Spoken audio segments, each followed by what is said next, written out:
Hey everyone, welcome to the State Department. Happy Wednesday. Just a couple of things at the top. First of all, I wanted to speak to the possible death of a Croatian citizen in Egypt. Took place, many of you are aware of the video that's circulated earlier today. We've obviously seen Prime Minister Milanovic's statement about the reported murder of a Croatian citizen, Tomislav Salopek, by ISIL terrorists in Egypt. We understand the government of Croatia is still working to confirm this brutal act. Our thoughts obviously are with Mr. Salopek's wife and children, his family, and the Croatian people at this very difficult time. We obviously condemn in the strongest possible terms the horrific violence and brutality that ISIL continues to carry out across the region. The United States stands shoulder to shoulder with Croatia, with Egypt, and all of our friends and partners in the fight against terrorism. And I did want to commend to all of you. I know most of you got to see or read the Secretary's, the transcript of the Secretary's event at Thomson Reuters yesterday in New York. It was a thorough discussion of how the JCPOA effectively shuts down all of Iran's pathways to enough fissile material for a nuclear weapon. And also, why other options that opponents of the deal have proposed, such as walking away or securing a better deal, are not only not realistic, but are likely to have the opposite effect, which would see the removal of all constraints on Iran's nuclear program and the crumbling of the international sanctions regime. I also want to call your attention to the continuing support that we've seen for the Iran deal. Over the weekend, I think there was a letter from a nation's leading scientists, a letter sent to President Obama. And also yesterday, an open letter that was shared from 36 retired U.S. military generals and admirals who unequivocally stated that there is no better option to prevent an Iranian nuclear weapon, end quote. We believe that the more the American people understand how good this deal is, how effective it is for America's security and that of our allies and partners around the world, the more they'll support it. I'll take your questions. Brad, you want to go? I think we'll get back to both of those in a bit. I just wanted to ask, firstly, about the emails of former Secretary of State Clinton. We heard from this podium when we first learned about her private email account that no classified information was supposedly within those emails, and now we found out yesterday. Does that make you worried about what more we're going to learn from these emails? Well, so obviously most or many of you saw the statement that we put out last night. Just to reiterate, the emails that have been discussed have not been released to the public. And where we're at in this right now, this process, is we're working with the Director of National Intelligence to resolve whether, in fact, this material is actually classified. But in the meantime, we're taking steps clearly to ensure that the information is protected and stored properly. So it's also important, I think, to emphasize that these emails were not marked as classified at the time they were sent, and both of which they were received, obviously, by Secretary Clinton. They weren't sent by her, but none of them were classified at the time. And where our focus has been throughout this is, obviously we need to be responsive to the request put on us to release publicly all of her emails that she provided to us, the State Department, per FOIA regulations and processes. We've been doing that. We've been working to clear these in a manner that's been as responsive as possible and quick as possible, because we know that many members of the public and you journalists want to see these emails. and are redacting them as necessary as we find things that need to be upgraded in their classification. We have not seen anything at the TS level yet.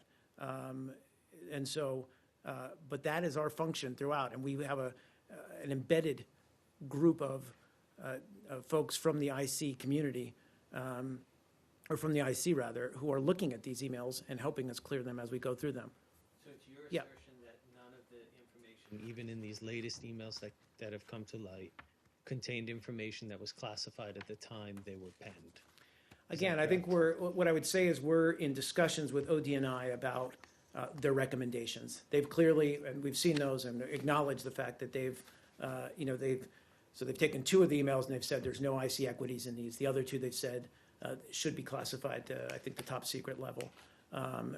We're now assessing that ourselves internally.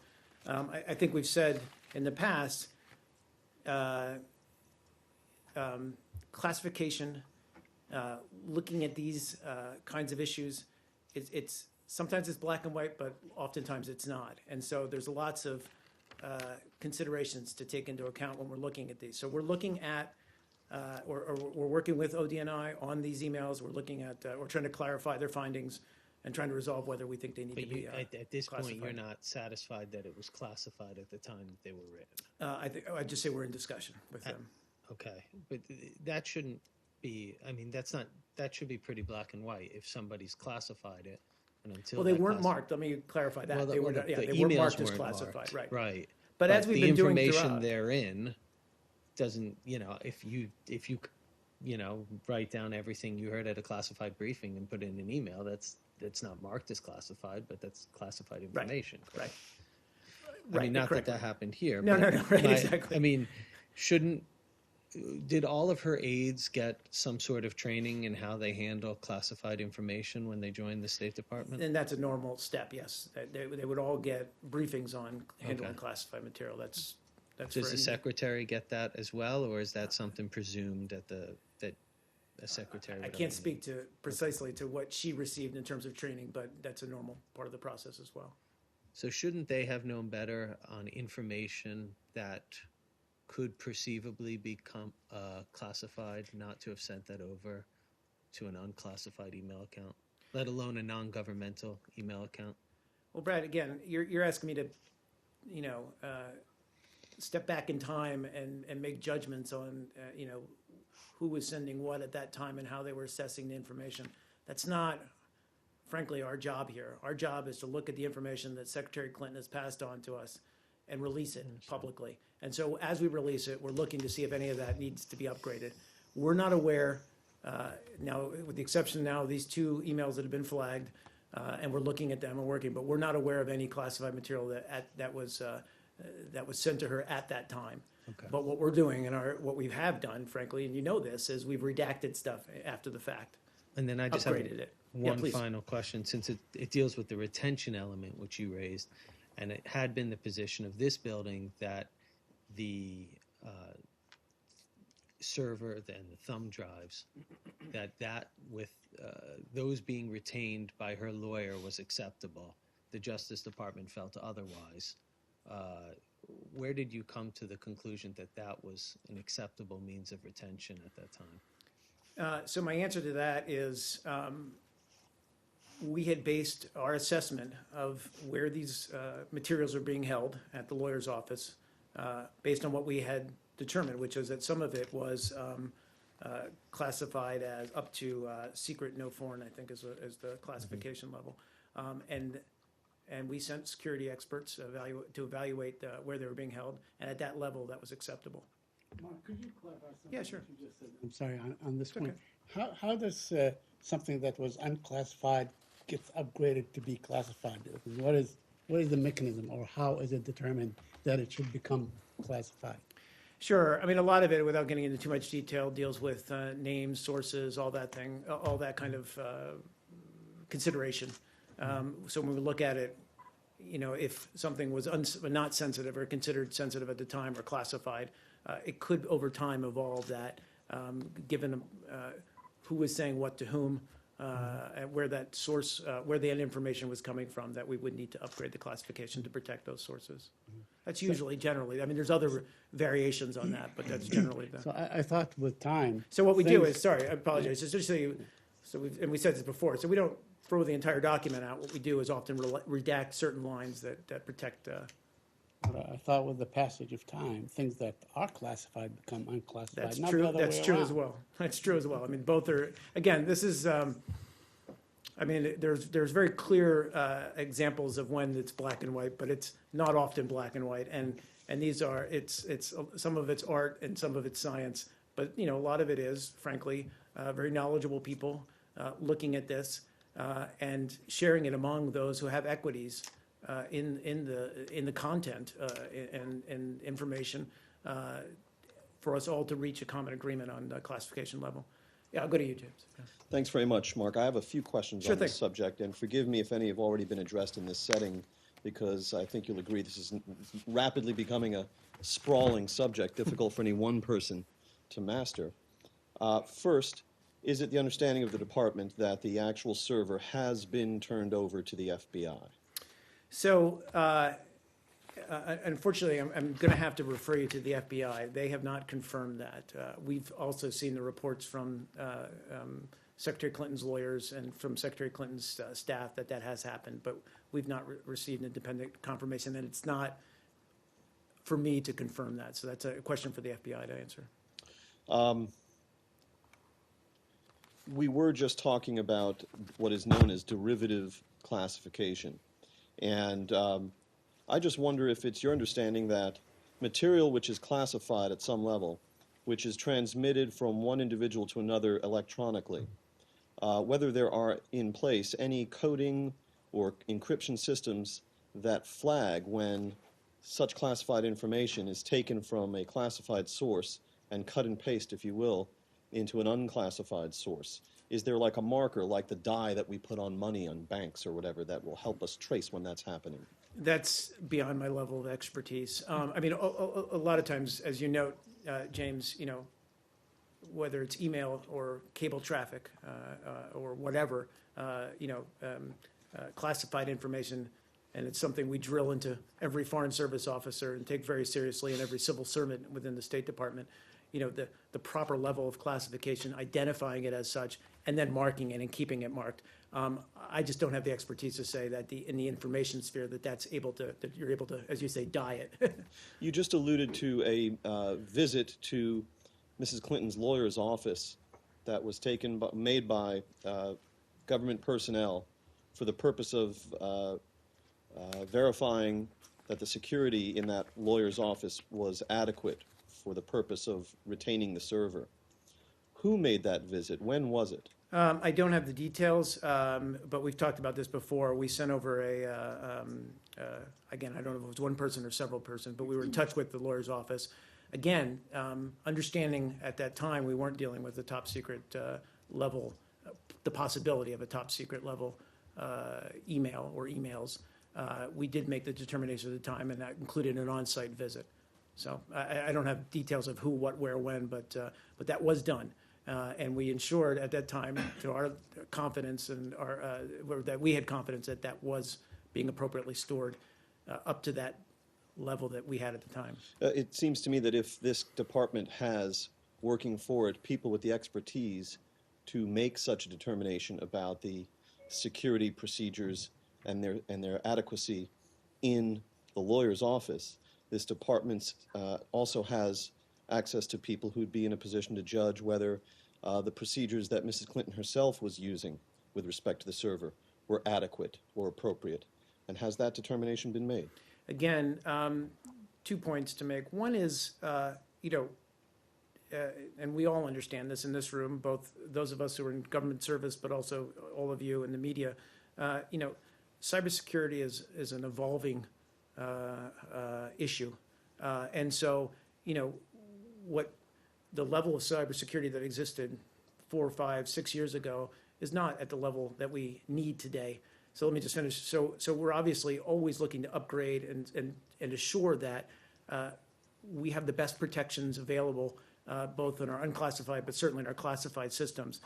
But I would also just remind you, so this is in response to a FOIA request that Secretary Clinton handed over these emails for us to go through and make public. We've been doing that. That's our goal in this. She said that this is encompassed the entirety of her email exchange on that given issue, Benghazi and Libya. And we've been focused, our efforts have been focused on sifting through this stuff, making it public, and then classifying or upgrading the classification where necessary. Just a few Sorry. more, and I Yeah, please. appreciate That's your okay. indulgence in that of the room. Has, to your knowledge, Secretary of State Kerry, at any time since March, when this story first broke in the New York Times, discussed this matter with former Secretary of State Clinton directly? I can tell you that Secretary Kerry is very seized with the overall issue. 2 points to make here. One, in making sure that we fulfill our requirement to make these emails public while classifying them or upgrading their classification if necessary. Takes that very seriously. We have devoted a considerable amount of resources and manpower to this effort. Secondly, he wants to make sure that our existing security, computer security, is at a level that's needed in today's age. Has he I spoken don't to know. Clinton? That's my last thing is I'm not aware that he has spoken directly with Secretary Clinton about this issue. I'd have to check on that. Obviously, the Department of State has been in touch with Secretary Clinton or her aides just for the logistical purposes of meeting the various timetables for requests, the litigation involved, and so forth. Is the Department of State providing any counsel or maintaining any contact of any kind with respect to this matter with any of Secretary Clinton's former staff? No, not that I'm aware of, no. The revelations about ex post facto amplification of classification level, does this place any of Mrs. Clinton's former aides in any kind of jeopardy, such as you understand it? Again, it's not really my position to make that kind of a judgment, frankly. Last question. Yeah, please. We have here the former Secretary of State, the front runner for the Democratic nomination for the presidency of the United States, and she's now engaged in the business of turning stuff over to the FBI. That's pretty heavy stuff, isn't it?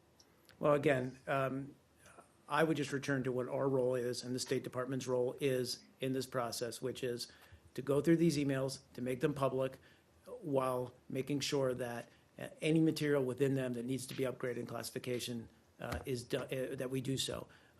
It's not for me to talk to the broader issues at hand here that I refer you to the Department of Justice. Do you see parallels with the Petraeus case?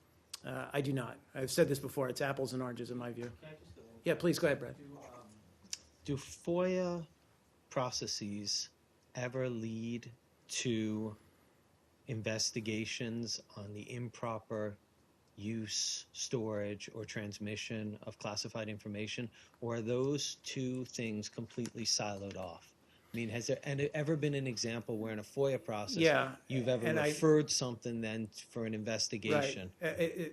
It's a good question, and I don't have a ready answer in terms of examples of where that's been the case. I think, and again, I would refer you to the IG because I think that would be in the purview of the IG to look at those kinds of issues, and that's frankly why they exist, is to see if there's broader implications and to conduct investigations as they see fit. And they've got full autonomy to do so. And then just in these emails, without describing what they are, you don't see any element, even if something was or has now become top secret, of intent by any official to transmit classified information? No.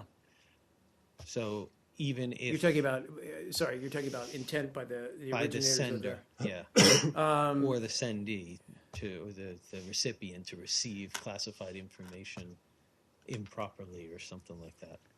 Again, we're still in the process, frankly, of discussing with ODNI whether they need to be classified at that level. Mark, one more. Yeah, sure. Go ahead, James. Secretary Kerry responded in an interview setting recently to the question of whether it was likely that the Russians and the Chinese had access to his email, and he said words to the effect that it was a safe bet.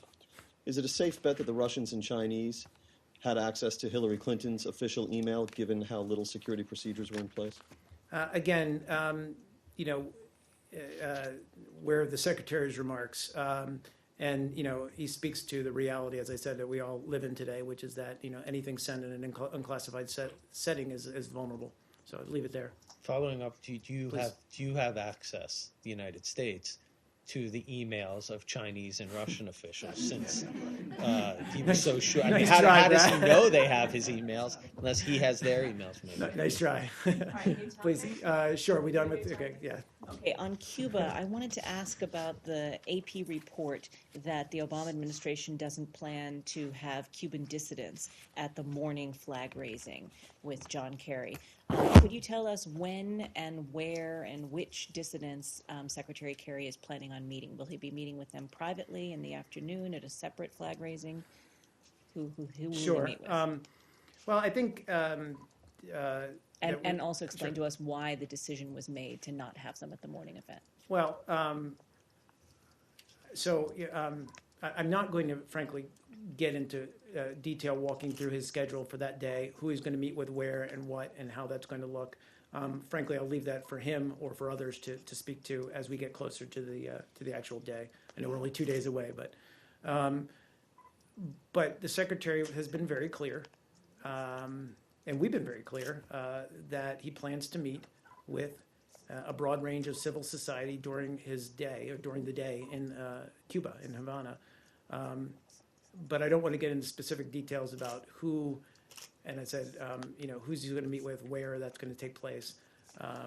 But we've been very clear, more broadly, in saying that, as much as we look forward to increasing our diplomatic engagement with the government of Cuba, we're well aware of the challenges that we face on the human rights sphere, and we're not going to shy away from addressing those challenges and continuing to meet with key members of civil society in Cuba. But did the Cuban government tell you that if you had any of those dissidents at the morning event that they would not attend? I can't speak to what we may have or may not have shared with or discussed with the Cuban government. And so can you give us any insight into why they are not going to be at the morning event? Well, again, then you're asking me to implicitly confirm whether they're not or not. I'm not going to speak to who the invitees are to specific events. I'll let others do that as we get closer. Please, in the back. I just want Yeah, to sure, go follow ahead. up on If you're still this here. issue. Yeah. Did you address the fact that the Cuban government is arresting some opponents of rapprochement? I think we spoke to this, frankly, Okay. as of Could Monday. you- Okay. Is there anything And I new on believe that that? John Kirby was quoted in the very story in expressing our. Yeah, apologies. No, it's for okay. for missing that. I'm teasing Brad over here. In any case, no, we've been very clear. We spoke out against it. Anytime we see that kind of action, we're not going to shy away from addressing these issues and discussing human rights. It remains a challenge in the relationship, but we're basing this sea change in our policy towards Cuba on the assessment that through increased diplomatic engagement, we can offer more opportunity to the Cuban people, increase the amount of exchange between our two peoples, and open up the space, if you will, between our two countries. Would you say that it is highly likely that Secretary Kerry would meet with President Castro? I can't. No, nothing. But nice try again. This is a fun. Anyway, please go ahead. Something And then I'll separate. get to you. I promise. Oh, is this a separate? Okay, Yeah. go ahead. And then I apologize. I Okay, thought it was still in there. so the Swiss government announced today that they were lifting, not just suspending, but lifting previously suspended sanctions on Iran. So they're completely lifting their sanctions. That, I believe, makes them the first country that is doing so, even though the JCPOA has not been implemented. Was the U.S. government consulted? Did you know that they were planning on lifting their sanctions today? And what is your reaction to the fact that they're doing that before the EU, the U.S., Russia, China, UN, anyone else? Sure. In answer to one of your questions, my first point to make is we've seen these reports. We're looking into them. So we just found out about it. So the U.S. government wasn't consulted ahead Not of that time? I'm aware of, no. But we've been clear that we won't relieve any sanctions under the JCPOA until after the IAEA verifies that Iran has taken all of its major nuclear-related steps, and that remains our policy. So until that occurs, we intend to continue aggressively enforcing those sanctions. But as to specifically what these sanctions were that lifted and how they'll affect. We'll have to look into that and get back to you with more detail. Good. So U.S. enforcement means then that if Swiss companies were to avail themselves of their country having lifted those sanctions, the U.S. would still prosecute them under secondary sanctions, or I shouldn't say prosecute, would still pursue them under secondary sanctions? I would say that, yes, any of our sanctions, I would say any of our sanctions pertaining to Iran would still apply, yeah. You're a different topic, or? Syria. Okay, well, let's stay on Iran, and then we'll finish that. Promise. I just want to follow up from the Thomson Reuters event yesterday. Yeah, sure. Secretary Kerry made a comment that was, I didn't see any readout of a conversation with Zarif, but he mentioned that he received a message from Secretary Zarif only yesterday. Was that a telephone call or an email? Are they Snapchatting now? Do you know what that was? I don't am aware of that he did make the remark. I'm not certain of how that Okay. communication took place. And then just I don't to- believe it was a phone call. You don't believe it was a phone call, okay? And then, which is interesting. Maybe it was Snapchat then. But to the substance of that, he said that Zarif was in Beirut doing outreach, and he seemed to paint it in a positive light. Right? He either used outreach or coordinating. And I just wanted to wonder that. I just wanted to ask what was his understanding of that outreach, or what is your understanding? He said he's reaching out to those countries. It's a fair question. Again, I'm aware of the remark, and I truly don't want to put myself in the position of parsing his words without understanding the context. But my assumption generally would be that Zarif is also engaged in reaching out to the region. He's already been doing so, talking about the deal, and making efforts to convince convince them of the importance of this deal. Okay, well, I was only But I don't struck have by any it later. Yeah. Because then I saw a report in Al-Manar, and while I don't vouch for it necessarily, I saw that they quoted Zarif saying that he was there for regional cooperation to fight extremism and face threats posed by the Zionist entity, which made me wonder why the secretary was expressing this outreach in such a positive tone. Well, I mean, certainly, and we've been clear about this throughout, just because we have reached agreement on a specific deal dealing with Iran's nuclear ambitions, we have segmented that because it's important that we not have a nuclear-capable Iran. But that doesn't take away from all of our problems with Iran's Right. involvement in the region, and that includes obviously anti-Semitism and issues with Israel. So to hammer it home, you're okay with him going to Beirut and Kuwait and Qatar to do outreach for anti-extremism efforts, but anti-Israel would be still problematic. Of course, but also, again, we're focused, and the Secretary has spoken to this, as have others, we're focused on getting this deal across the finish line, getting Congress's approval. We believe it's in the best interest of the United States, of all our partners and allies. It provides the best way to prevent Iran from obtaining a nuclear weapon, and that's where we're focused on. What that may mean for the other aspects of our relations with Iran and Iran's behavior in the region, that's all an open question, frankly. And we're obviously very wary. Yeah, please, James. Are we still on the same topic? I am on Iran sanctions. Okay, yeah. let's just finish Iran then. Do you have Iran too? Very quickly on That's okay. on the Secretary's comment yesterday. He expressed confidence that the deal will go through, and in fact, he does not have a plan B. So what gives him that confidence? I mean, do you keep a tally that you have maybe less than 60 senators that will oppose it, or less than 67 that could override the veto? What gives him that confidence that he does not need a plan B? Well, I think the secretary's been very frank in saying that there is, the critics of the deal don't really have a plan B. None of the plan Bs that they're offering really offer an acceptable resolution to the problem at hand, which is keeping Iran from obtaining a nuclear weapon. In terms of what makes him confident that it'll eventually, Congress will approve it, I think, I mean, he's a former senator. He can do counts. He knows how to, how that legislative body works. But I think he's also confident in the merits of the deal. And the more that people know about it, the more that they'll understand that this is, as I said, a good, effective way to, and the best way to keep Iran from obtaining a nuclear weapon. And just Yeah. to quickly follow up, a PR firm, the American-Israel Public Affairs Committee, AIPAC, took 58 legislators to Israel, Yeah. basically to be lobbied by the Israeli government to vote against the deal. Should, in this case, this PR firm, or ought this PR firm, register as a foreign agent? Should it register as a foreign agent? I'm not going to speak to that. They're, we're a free society. They're Right. fully capable and have every right to do what they're doing.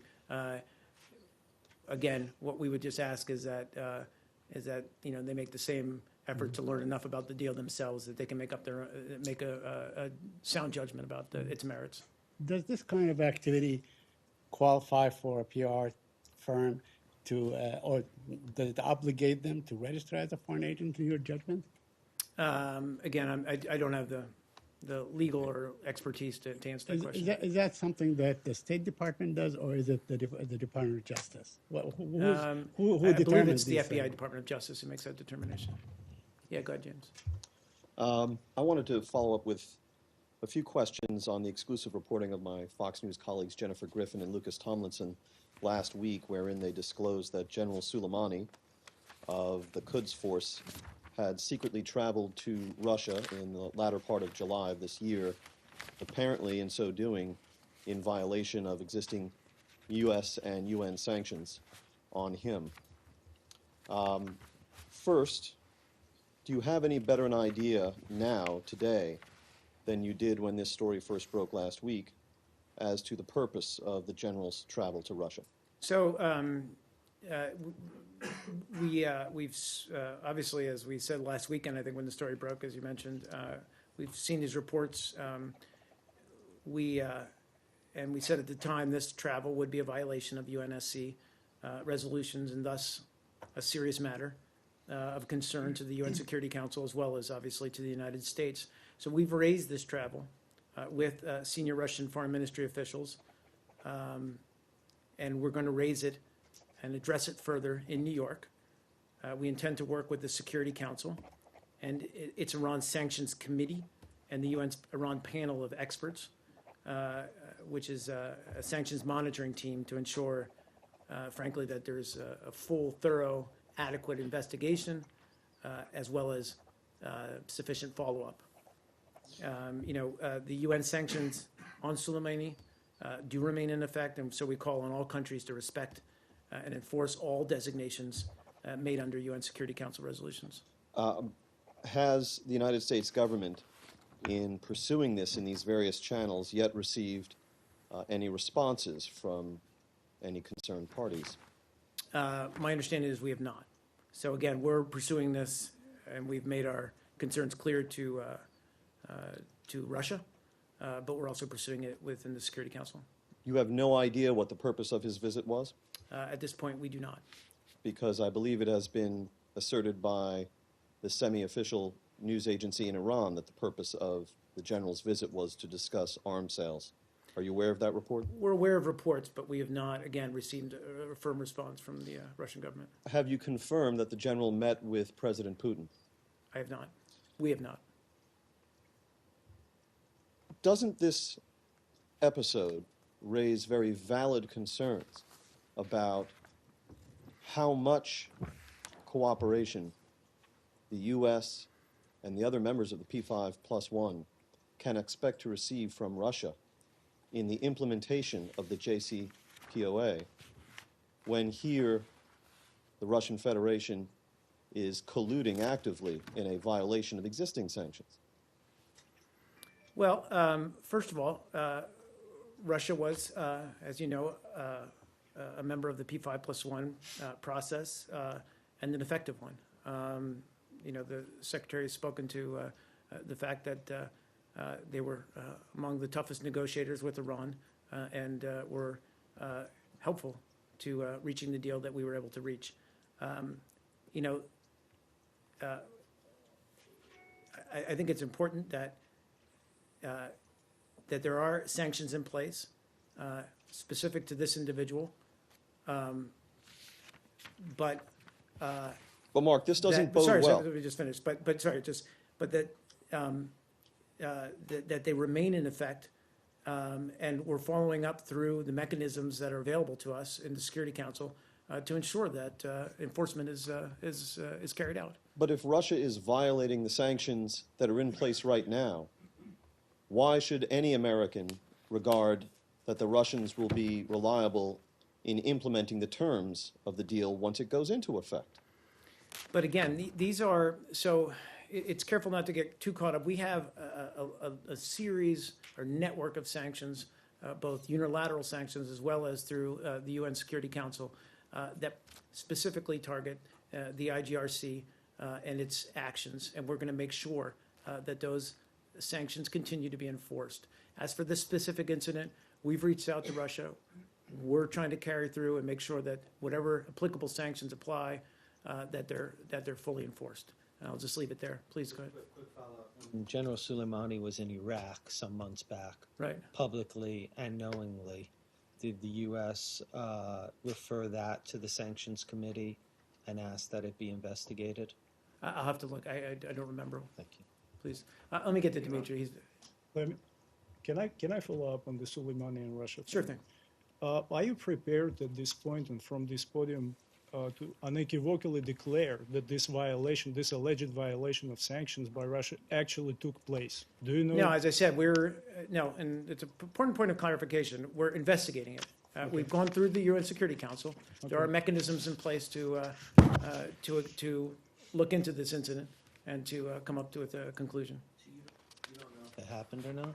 Again, we've reached out. We've seen the press reports, but we haven't determined yet. But And- surely the U.S. government knows where perhaps the biggest, one of the leading sponsors of terrorism, specifically against Americans in the last several years, is in the world, right? So, just to clarify, Brad, we're looking into what was the purpose of his travel, the purpose Okay. of his meetings, and how and whether sanctions apply to his travel You there. just said you're looking into his travel, not his alleged travel, correct? Correct. So you do accept it as a fact that the travel occurred? That's our understanding. Yes. Thank you. Yeah. Please go ahead. One on General Qasem Soleimani, he was actually meeting in Iraqi Kurdistan also. I don't know if that implies on Yeah, him, that's on what his you just travels. referred to. Yeah. Yeah. He met with the Kurdish leaders before Ambassador Magurk meet them about the crisis of the President Barzani. But this is just something else. But I just want to ask you about something else. You have the nuclear deal with Iran, and that raised concern in the region. And the United States did much to convince its allies, like the Gulf states, to enhancing their defense system by giving them the missile, what they need against Iranian threat, and also Israel, and also even you made phone calls.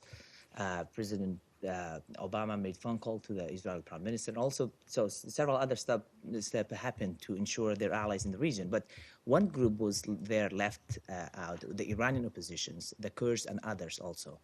And before the deal and after the deal, the Iranian, they intensified their harassment on the opposition groups, those they live in Iraq, including the Kurdish opposition and the other Iranian Mujahideen Khalq in Iraq. And you have said you have even not condemned their actions. There was an three times attempt of assassination, one of the Iranian leader, Abdullah Muhtadi, the head of the Komala of Iranian Kurdistan. in his headquarters 3 days ago. Right. Sorry, I didn't and- mean to cut you off, but so your specific question is Is you haven't done anything to protect the positions they leave peacefully in Iraq and in other places. Some of them they have been in contact with you in the past, and there was also other stuff happening inside Iran, like executions of the political well, activists. again, I don't want to. So. So you have done much for So your we allies. haven't- Sorry, just I don't mean to cut you off, but so I mean we've been very clear the fact that our pursuit of a nuclear deal via the P5+1 was focused solely on preventing Iran from acquiring a nuclear weapon. Right. We've not given them a free pass, and by no means intend to give them a free pass on all the other issues, challenges that we face in the region with Iran. And so, But you haven't and done you're speaking also- about, some of the harassment, I guess, of Yeah. opposition forces that Yeah. are in Iraq. Again, that's all. These are all issues that we're going to continue to address as appropriate. Please, yeah, go ahead. Can we change of topic? Sure thing. China and the devaluation of the yuan. I know that you talked about it yesterday, but the yuan dropped sharply again today. Is it a matter of concern for the U.S. government? And do you know if the secretary or is in contact with the Chinese authorities? I'm not aware. I'd refer you to really the Treasury, Department of Treasury, and Secretary Liu has obviously been following this issue. I mean, we're obviously following it closely. And I think I said yesterday, that we have and continue to press China to make necessary financial reforms. We've seen some progress. We want to see more, but for greater insight into what this means or what this could potentially mean for the U.S. market or the U.S. dollar, I would refer you to the Department of Treasury. Syria, oh, sure. Let's go there. On the attack to the Atima village in northern Syria, I have Apologize, I didn't hear the first part of your question. to the Atima village in northern Syria, the attack. I just want to ask about it. A few questions. The coalition said it could confirm a deliberate airstrike in the vicinity of Aleppo, including Atima. So it means that the attack was done by the coalition, and where dozens of civilians have died. And Pentagon says that the targets are identified properly. Upon that, how does it come then that so many civilians have died? And what was the target of these attacks? I have a few questions more. Will you run an investigation on the responsibles of this attack, and how do you plan to compensate the civilian death? I apologize. I'm not aware of the specific incident that you're talking about. I mean, certainly, as we said many times, when our Air Force carries out airstrikes, we take every effort to avoid civilian casualties, and to the extent that we can carry them out with pinpoint accuracy and spare civilian lives, we do so. We make every effort to do so. And we've been very clear that all of our airstrikes, the coalition's airstrikes, are done in coordination to assist anti-ISIL forces on the ground. I'm just not aware of the specific incident that you're discussing right now, so I'd refer you really to the Pentagon to give those kinds of operational details. Can I ask a few questions? Sure thing, yeah. I don't know if I can answer them, but you can ask them. And some reports say that it has been a long time that al-Nusra left the area. So how would you elaborate this? That al-Nusra left the area that was attacked. Again, I apologize that I'm not. I mean, al-Nusra obviously, is an Al-Qaeda affiliated group. We know that they've attacked some of the Free Syrian Army contingents that we've helped train up. I'm not sure again of the specific incident, so I apologize whether there was ISIL forces in that area or what we were actually, if there were indeed coalition airstrikes, what the focus was. I apologize. Sure, let's Syria and then back to you, Dimitri. Today the Security Council met and either they did issue or in the process of issuing a statement to shore up de Mistura's effort, the United Nations envoy to Syria effort to find some sort of resolution based on the Geneva I principles and so on. First of all, are you aware of the statement that is either coming out or came out today? I haven't seen it yet, no.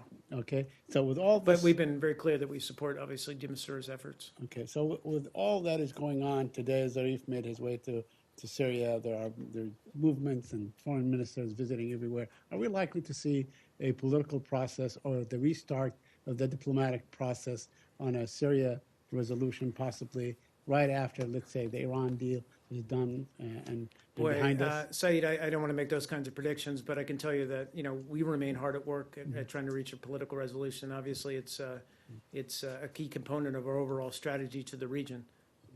And today, the information minister of Syria, Omran, gave us an interview to CNN saying that they are willing to meet with the militant opposition, the armed opposition. This is that the is Syrian. the I'm sorry, moderate, I yes. apologize. Okay. Yes, the moderate opposition that you are supporting. First of all, can you tell us what the status of the new Syria force is? Was it decimated last week? Are they still there? Are they the ones that will be negotiating with any representative of the Syrian government, in your estimate? I'm not aware specifically what the statement was or what is being proposed in terms of meetings between moderate Syrian opposition and the Syrian government. So I can't speak to that. In terms of those forces that were, as you mentioned, I believe, attacked last week, we've been very clear, first of all, that those forces aren't anywhere near the levels that they need to be. We need to continue to train and equip these individuals and build up the capacity of those forces. More generally speaking about the political process, we've also been very clear and continue to make efforts to help the moderate Syrian opposition consolidate, because you need a common voice there if you are, as I said, going to reach a political resolution that adheres to the Geneva Communique.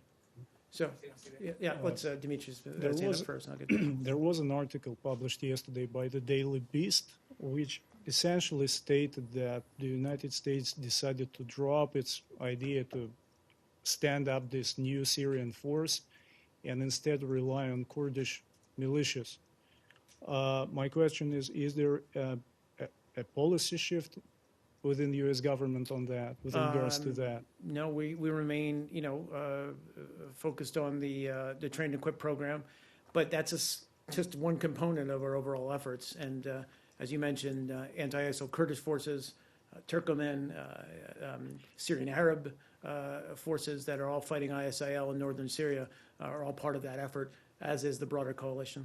And a couple of tangential on that. Sure, go ahead.